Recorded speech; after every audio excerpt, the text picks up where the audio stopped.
Good morning again, my friend, and welcome to the fourth hour of the Greg Belfrage Show. It's great to have you along. And Steve, thanks for starting the fourth hour with a smile. I appreciate it, my friend. Hey, it is, I was talking about some things on the air just as I was concluding the program. I had a stack of stuff, and some of it I just didn't have a chance to really get to in much detail today. So I wanted to share some of these additional stories with you. Let's start doing that. I was talking about the Gallup poll. Here it is. This is a piece at Newsmax. Every major indicator favors the GOP, making election Trump's to lose.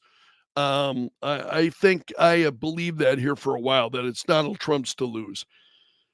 And Gallup is saying, based on the polling and so on and indicators, they watch 10 different indicators. 9 of them solidly favor Trump and Republicans. And the other one, the Republican Party and Democrats are essentially tied. And I wanted to get into some of the Gallup language. They said this is striking to me. Republicans previously have not had an outright advantage in party affiliation during the third quarter of a presidential election year, and they have rarely outnumbered Democrats in election and non-election years over the past 3 decades. So this is pretty incredible. And one of the predictive measures that Gallup looks at is which party voters believe will better handle problems. In this, Republicans outgunned Democrats by 46 to 41%, mostly on the view that Republicans now, are better suited to handle the economy. The poll finds that respondents view the GOP as the party that will make America prosperous by a 50 to 44% margin. Pretty incredible. So it's the Republican Party. Now, this is according to Gallup and the polling that they do, that they're finding that Americans believe Republicans are the party that are going to make America prosperous. Republicans also getting help because of voter dissatisfaction with the Biden administration. I thought this was kind of telling and maybe a little bit troubling. They say Biden's unpopularity could still affect the election to the extent voters transfer their frustrations from that they have with the Biden administration to Vice President Kamala Harris. For her part, 44% of U.S. adults approve of the job that she's doing as vice president, and that's actually down slightly. So, and I will have to ask you this question. I would appreciate your point of view. Will Joe Biden's unpopularity with voters transfer to Kamala Harris? Again, I have for quite a while, I have really been taken that she's acting like she's just a passerby, and I've said that repeatedly on the air. She just happened to be passing by, and whoa, what about this border, and what about all these issues? And it's like, where in the hell have you been? And it's not as if she's been silent on these issues. She has been just left wing as hell on a lot of these things. So she has been just profusely left wing during the time that she was running for president. Also, as vice president, excuse me for a moment. Sorry about that. Just profusely left wing. And now it's like, oh, now she's concerned about the border and I'm going to make this trip to the border. It's like, seriously, you have to be so unplugged from actual events and what's going on to buy into that and believe it's to me, it's just crazy. So you've got Republicans ahead on every issue.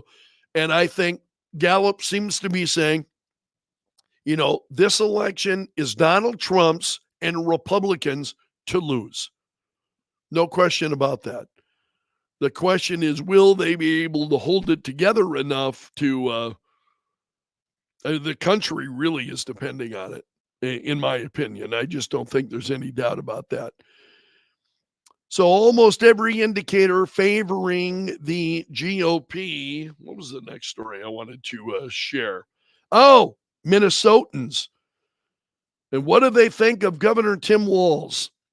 This is story from CBS. The polling, I think, it was Minnesota, it was a Star Tribune poll, found that Minnesotans are divided along political lines in terms of what they think of Walz. In other words, 48% of Minnesota likely voters said they view Walz favorably. 47% who view him unfavorably. Does that sound familiar? This split we see in this country. So we see it in the country, this split where folks are, how could you think that the job that Tim Walz is doing a phenomenal job in Minnesota based on, what in reality can you point to and make that case? Because I've yet to see anything. And I hear, so I've got a number of listeners from Minnesota and the Minnesota area, and they're like, can we petition to be part of South Dakota? We hate what's going on in Minnesota. But that divide, that 48 to 47%, that divide, we see this all the time, unfortunately. And honestly, I just don't know how you change that. Now Lauren is saying that I went to click on Lauren's comment. Tim Walz is the only unpopular, or he's only popular in the Twin Cities area. Yeah, there's a lot of truth to that. I think that's where a lot of Walz's strength comes from. But the point that I'm trying to make, that 48% versus 47%, where have you seen that? Take a look at the national polls. We see the same thing. You got 47%, Trump and Kamala Harris right now, incredibly close. And it's the same kind of thing. They're within, at best, a couple of points. You see the same thing playing out on the national stage that you see playing out in Minnesota. In other words, the left versus the right, and these two just really polar opposite points of view. And again, I just look at a lot of these things and I think, how can some of these folks even have their feet on the ground? Seriously. I'm not suggesting that everybody that they're all uninformed, okay? Because you listen to a lot of these people, clearly they're not uninformed, but man, you listen to them and it's like, how in the world do you arrive at these kind of conclusions? It's just, I don't know what the fix is for that. I don't know if there is one. It's never been more pronounced as what we're seeing, I think, right now. It's just absolutely incredible, because I think this is a lot more than just a close election. We've had a number of elections where, okay, it's a nail biter, it's going to be close. Okay, life goes on. But the things that we see going on in the country right now, it's just absolutely incredible. So I found that to be very, very interesting, that what we are seeing on the national stage is also playing out in Minnesota. Senator Joni Ernst is going to be on my show tomorrow. She will be on tomorrow. And this caught my attention. She says the Biden economy forced John Deere to Mexico, she's saying. So she told Newsmax this yesterday, that his policies have forced companies like John Deere to leave the country. She said her heart just goes out to the affected employees and communities. She said this is the result of a disastrous economy under Kamala Harris and President Joe Biden, when we have manufacturers that feel they need to move our jobs to other countries because the economy is bad. It hurts everyone. So she also talked about the loss of jobs in Iowa and Illinois and how that's going to affect the country. Workers, they put the dollars right back into their home communities. I would love to see John Deere keeping those jobs in Iowa. They've invested so much in the infrastructure in Iowa, in Illinois, and yet this economy is forcing them to look elsewhere for cheap labor because they can't keep up with Biden and Harris regulations, she said. So again, Senator Joni Ernst is going to be on the Greg Belfrage show coming up tomorrow. She'll join me at 7:35. The Steve, I don't know if I agree with you. Two cults think their candidates can do no wrong. The other candidate is the devil incarnate. who, who would have thunk it? Things are just incredibly polarized. It's pretty shocking. So Senator Ernst on the program coming up tomorrow, 7:35, I think is when Senator Joni Ernst will join us. Also, there are some comments here from Senator Joe Manchin refusing to endorse Kamala Harris. After she has vowed to eliminate the filibuster, she wants a national law on the when it comes to that certain issue. I don't know if I can say that on social media. YouTube gets squirrely regarding that. So Harris making her support for eliminating filibuster known. And so Manchin responding to this, shame on her, he said. She knows the filibuster is the holy grail of democracy. It's the only thing that keeps us talking and working together. If she gets rid of that, then this would be the House on steroids, he said. Manchin said he will not endorse Kamala Harris for president. And he said of what Kamala Harris wants to do here, Manchin says, I think that basically can destroy our country. And my country is more important to me than any one person or any one person's ideology. I think that's the most horrible thing. So he thinks it would be absolutely disastrous to eliminate the filibuster. And that's what Kamala Harris is out there saying that she wants. Also, I had this in the stack of stuff this morning, and I really didn't get to it. This is a piece from justthenews.com.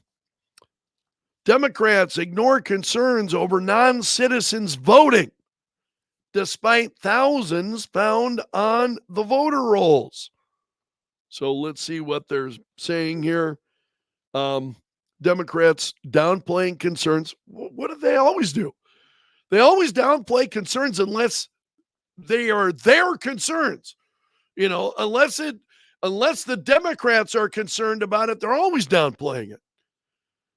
What else is new? So Republicans trying to pass a bill through Congress ensuring that only U.S. citizens vote in federal elections. Democrats pushing back, claiming non-citizens are already prohibited from voting in U.S. elections. Do some homework on this story. States have continued to find non-citizens on their voter rolls, some who may have voted in federal elections after being registered to vote through the Motor Vehicles Department. All of these things, motor voter and all of that kind of nonsense, all of these things, all designed under the I think the illusion and the argument that, let's make it easier for voters. We've got to make it easier for voters. So, when you go to get your driver's license, there we're also going to register you to vote, and now it's just an absolute mess. And that's what this story points out. Again, this is from justthenews.com. So we have seen thousands of non-citizen voters on voter rolls this year. Alabama, Arizona, Colorado, Florida, Louisiana, North Dakota, and Ohio have all included language in their state constitutions that prohibits non-citizens from voting. Iowa, Idaho, Kentucky, Missouri, North Carolina, Oklahoma, South Carolina, Wisconsin all have constitutional amendment ballot measures for voters to decide as to whether non-citizens should be prohibited from voting in state elections. That to me is an absolute no-brainer. It's just I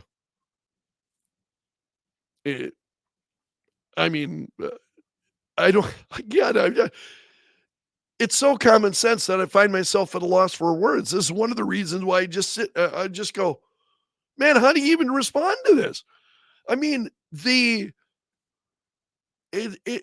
it's like you've been hit in the head with a hammer of stupidity, and it's like, man, I don't even know which way is up. And this is what Americans are facing, day in and day out, and what's going on. These issues just couldn't be more clear. And now it wasn't all that long ago that there was pretty common agreement. And this is the problem.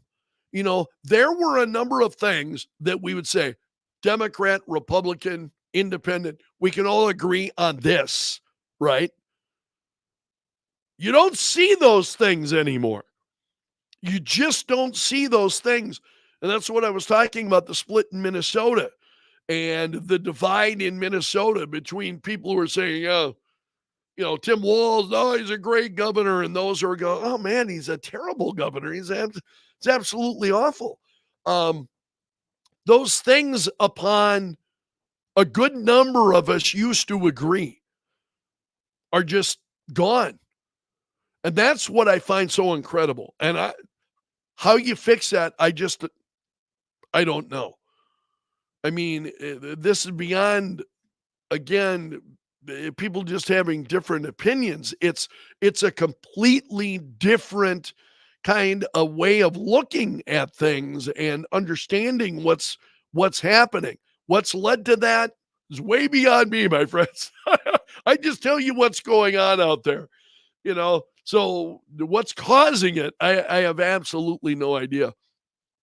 But I think the idea of, the issue of folks on voter rolls and, registering people to vote when they go to get a driver's license, all of these things, I think, have contributed to the issues we're seeing right now. And there probably were those that were out there, and it was all by design.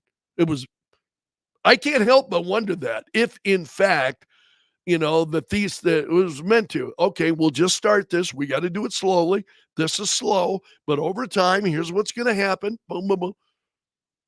And, the question that crosses my mind every single day that I'm in and looking at these issues and discussing them with you is it too late? Is it too late to roll these things back? Is it too late to change the mentality of Americans on a lot of these issues? I certainly do not have the answer to that. If there's no magic bullet, I think that's going to make that happen. There was one other story that I wanted to share with you this morning, and this one is coming from Fox News. Google has featured Kamala Harris campaign website in a more desirable location on its search engine results than Donald Trump's official site. This is coming from the Media Research Center. So once again, what do we see? Here we see Google and the powers that be, as we talk about these big media companies, trying to get more, trying to stack the deck. Brent Bozell says. Brent Bozell is great over at Media Research Center. He's the founder of the Media Research Center. He says Google's trying to stack the deck. Google's search engine pushes left-wing media articles favoring Kamala Harris and slamming Donald Trump. Don't trust Google searches, they say. Which I don't. I use one of the other, and there are a number of different search engines that are out there that you can use. And Google search is just, and this is the reason why. They found different results on where Google search would position each candidate's presidential campaign website. In the past, Google buried the campaign websites of Republican candidates. Now, they very clearly pad their search results about political candidates with leftist legacy news articles, many of which are hostile to Republicans and either neutral or favorable toward Democrats, he said. Readers will have to sift through the biased news before they see the organic results of their searches, let alone a candidate's website. So that's pretty crazy. The lengths to which the you see Google going in their search results. Again, there are a number of other issues that are out there for you. David made a comment. I hate the motor voter laws. Too easy to stuff the ballots. Yeah, that's concern that I have also regarding the motor voter laws and a lot of this, making it easier for people. And it sounds great, right? You want to make it easier for people. Okay, well, we got people who are, I have an issue. You're in the country illegally. Yeah, but we want to give them a driver's license, right? Because they're going to drive anyway. So the argument that somebody's going to do it anyway, why do we have murder laws? People are going to do it anyway. People are going to, they're going to get angry. They're going to kill somebody anyway. Why have laws against it? I just do not buy that. I just don't. That makes zero sense to me. And yet that's what we see. It's pretty incredible. I'm going to leave it there with you today. First, I really want to thank you for being here. As always, thank you so much. Whether you're listening to the Greg Belfrage Show, whether you're viewing the fourth hour, really means a lot to me. I'm really grateful for all of you. So thank you so much. If you would do me the additional favor of just hitting that like button, very, very much appreciate it. And I will see you again tomorrow. I wish you well. Until then, you take care. I'll see you next time. Yeah, may God bless.